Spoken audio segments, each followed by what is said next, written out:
miss it? When we get together, do you feel different?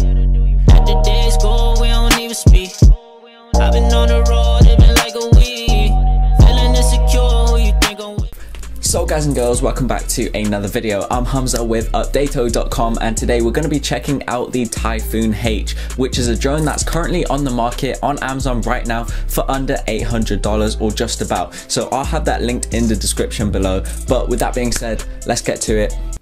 And yeah. Alright, so let's talk about the design. The Typhoon H has an attractive 6-rotor design, which means if one of these rotors or the motor of it fails, then in fact you have a backup, which is really convenient. There's foldable arms, which is another cool feature as it allows for a more compact fit when stowed away into the backpack. Now, this is a pretty sturdy drone, but it's definitely not the sturdiest we've seen, and in all honesty, it does feel a bit flimsy when compared to the P4 and 3DR Solo. Now, if this does topple over when landing, you do have to be careful about the gimbal, which I'm going to get onto right now. Now, the 3-axis gimbal has an anti-vibration feature to get that stabilized footage when in the air. It captures 4K UHD video as well as 12 megapixel still photos. Now, the video that I did capture was slightly washed out, but I'm not going to complain about that because that can be fixed in obviously post, or you can adjust the camera settings. I just let it do its thing for the first flight. The gimbal has a 360 range of motion, and the best thing is its wide angle lens, allowing you to capture more in the frame. But you can see that the stability of 6 rotors over 4 makes it much more stable at higher altitudes, especially when it's windy, as the Typhoon H will do a good job at staying put. My only concern about this is, let's say it topples over while you land and it goes and it crashes onto the gimbal or falls onto the gimbal, then the gimbal will break much more easily than you think. One of the gimbal paddings, or whatever it's called, it looks like an ear tip, and that fell off and it's a nightmare to put back on. I don't think that's the best design feature I've seen on a drone, and I really think they should have changed that. So that's my only real concern, that the gimbal isn't as sturdy as I would have liked it to be. Alright guys, so what I'm doing now is I'm going to turn on the Typhoon, so we just hold that. There we go, and you'll hear that beep. Once you've put all the propellers on, you'll hear the beep, and then you can turn this on as well.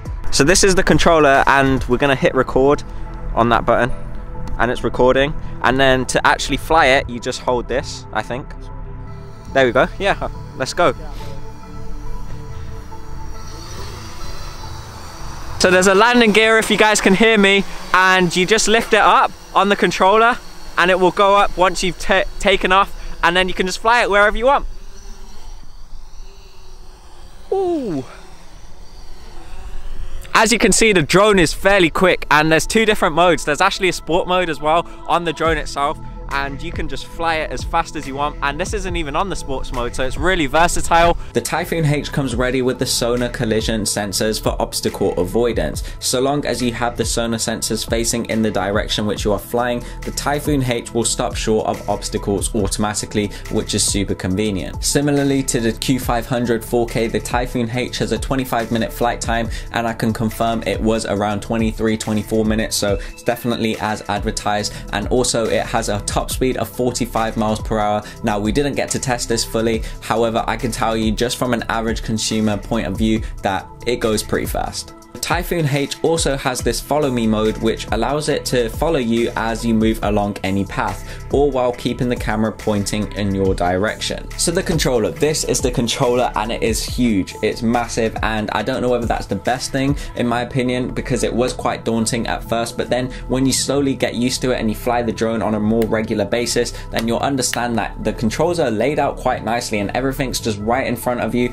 really clear, and it's not really that hard to fly when you do kind of feel a bit more comfortable. This controller has an Android platform built in, so it's a machine in itself, which gives you full control over the Typhoon H. I'm talking about being able to manually control the camera, adjust any settings, and remotely capture stills or video. Oh, and to top it off, the whole touchscreen on this is a 7 inches, which will stream live video of the camera feed as well. This isn't a first flight tutorial or anything like that, more so my impressions of the drone itself. But to set it up, it's simple. You just place the battery inside, lift the arms up, attach the rotors, and you're good to go. In addition to all the other accessories in the box, you're going to get this remote, which is probably my favorite feature, and this means you can have a +1 and someone as a camera operator solely, so you can have someone on the remote and also on this controller, which is pretty sick, because this on here you can like basically press record for the video, take photos, and also switch between 3 different modes, which I'm gonna get onto right now. Alright, let's talk about its flying modes and how it was in the air. So my first flight, I was kind of just getting a feel for the drone itself, which is what I would suggest anyone to do.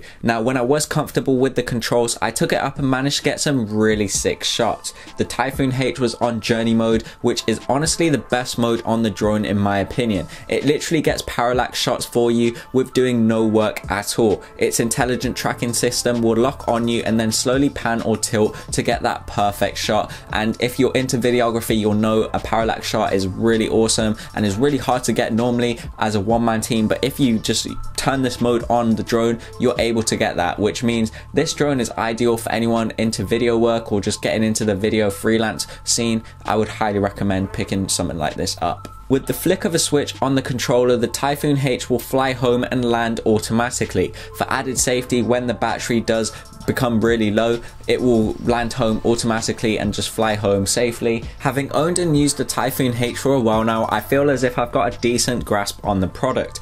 It's great in nearly every way. There are only 2 downsides about the Typhoon H, and one of them is the size. This is huge, and it means for those that want to do run and gun, this may be not the best option, but for those that do freelance videography or do a lot of video work, then this is probably the best option for you for this price point, because honestly, you just can't go wrong with it. And if you don't care about the size, then I would just say go for it. Now, the other downside is the range. So I was only able to get 1 mile or so, which might be good for legal use. I mean, if you just want to fly it up or within where you're allocated to fly it within, then fair enough, that's good. But for those avid drone users that just really like to just explore and just fly it out wherever you want, then this may be not the best option because the range is quite lacking in my opinion. Other than that, the Typhoon H does just about anything you would want in a camera drone. It has smart autonomous flight modes, obstacle avoidance, a dedicated touchscreen controller, and even a 4K camera with full 360-degree rotation. That's one hell of a package. So if you are interested, I will leave it linked in the description below. But that wraps it up for today's video.